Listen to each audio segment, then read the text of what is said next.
マツダ3のサンルーフ直ったと連絡がありました。見に行っていきます。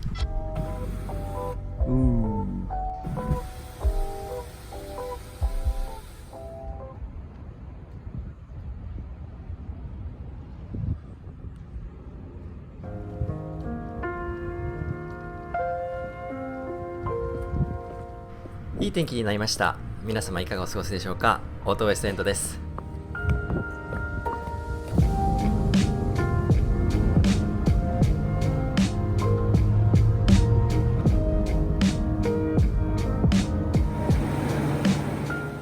最近ディーゼルエンジンで動くヒーター、これ見つけました。これめちゃくちゃ強力で、ただすごい年季が入ってるんですよね。よくラベルが見えませんでしたが、スペックどのくらいなんでしょうかね。タンクの容量は160リットルほどと書いてました。メーカーはフラグロというそうです。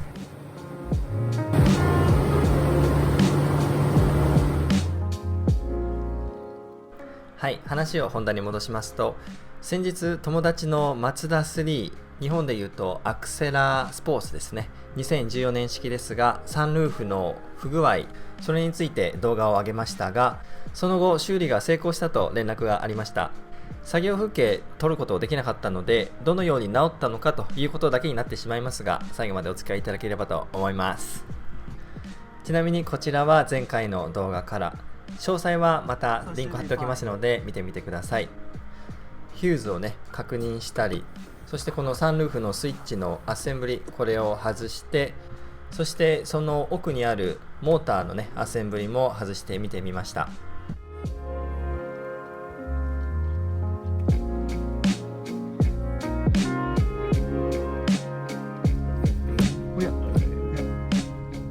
現状チルトボタンだけ動いてサンルーフのリセットを行うことはできました。ただね、それ以上何もできなかったので手動でこのようにして戻していました。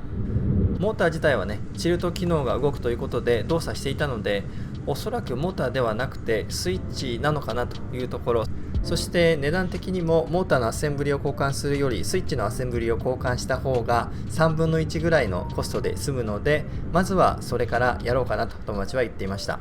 そしてサンルーフ周りの回路図見てみました。概要欄にリンクを貼っておきます。こうやって見てみますと、オープン、クローズ、チルト、それぞれ配線がサンルーフのスイッチから出ています。そしてそれを受け取っているのがモーターにくっついた CPU と、それのどちら側かで不具合があって、でその信号がモーターに伝えられずに動かないということになると思います。モーター自体はね動く動かないだけの話なので、実際にねチルト機能が動いているということでモーターは大丈夫だろうと。ではスイッチ側と CPU 側どちらかといった時に、値段が安いからスイッチからやろうということなんですが、実際に物理的に触っているスイッチ側が摩耗して動かなくなる、何か不具合があると考えるのが、可能性としては高いと思います。それでは到着しましたので実際に見ていきましょう。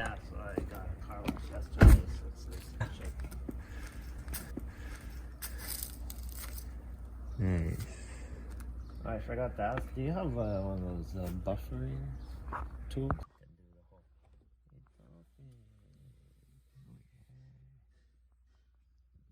This whole assembly is new. Yeah. Okay. So it's はい、ということでマツダのディーラーから購入したこのスイッチのアッセンブリ、これを交換して直ったということでした。交換方法は前回の動画のこのアッセンブリの外し方と同じになりますので、そちらの動画参考にしていただければと思います。closes.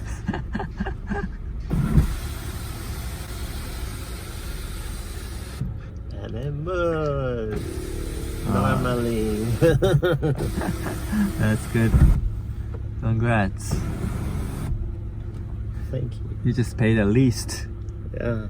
amount of money and fixed it. Yeah, it's $100. Cool. It Well worked done. out perfectly. Yeah. I thought these would be much more expensive than they are. Yeah. And we thought could be the motor, but turned out this is the switch. Mm-hmm. So basically this is just a worn out switch. Mm-hmm. Yeah, that's all it was. I just don't know how it broke, right? Yeah. Because it was the inside part of the switch. Yeah. cracked. うん。 I don't know if that's like a weather thing. Maybe it can't handle, like, it's close to the cold air. Yeah. Over years, the plastic gets brittle and just cracked one day. Yeah. And I pressed it up and it snapped, I guess. Right. Maybe it's just a poor design. Yeah. It was pretty cheap plastic, like really thin plastic. うん。 So that's probably what. Okay. Perfect. ちょうどね、春のこの季節に治ってよかったですね。晴れた空を見ながら買い出しに行ってきます。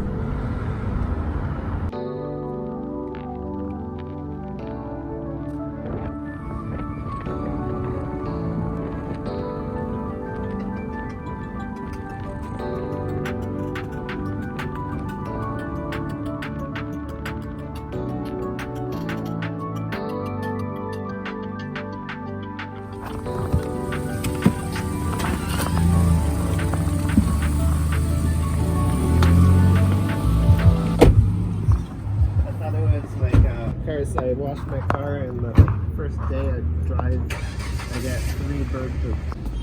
I really like this one. I was drinking quite a bit. It's Kozel. It's from Czech Republic. Czech beer. I had it for the first time in Czech. And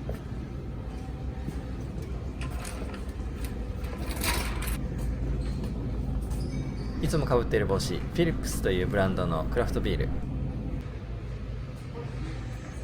it's 50 cents per can. That's quite a saving. Yeah. You know what? I like this one though. I think I'm gonna get this. Pacifico? Yeah. So Mexico. Yeah. It's like really refreshing, I'd say.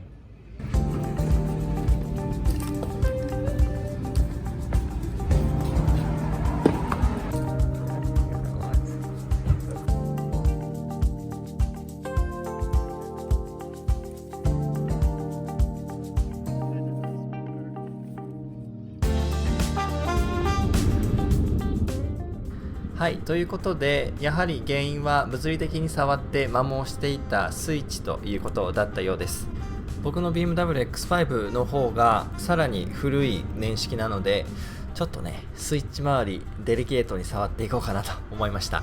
ビール買ってねめでたしみたいな感じになっていますが、実はこの日ドライブレコーダーも取り付けました。その模様は次の動画で紹介したいと思います。楽しみにしていてください。というわけでこのチャンネルどんどんいろんな車種触っていきたいと思います。視聴者の皆さん、修理したい車がありましたらぜひ教えてください。現状バンクーバーから車で30分以内ということにさせていただきたいと思います。とても限定的なサービス、エリア拡大ご期待ください。というわけで今回も最後までお付き合いいただきありがとうございました。またお会いしましょう。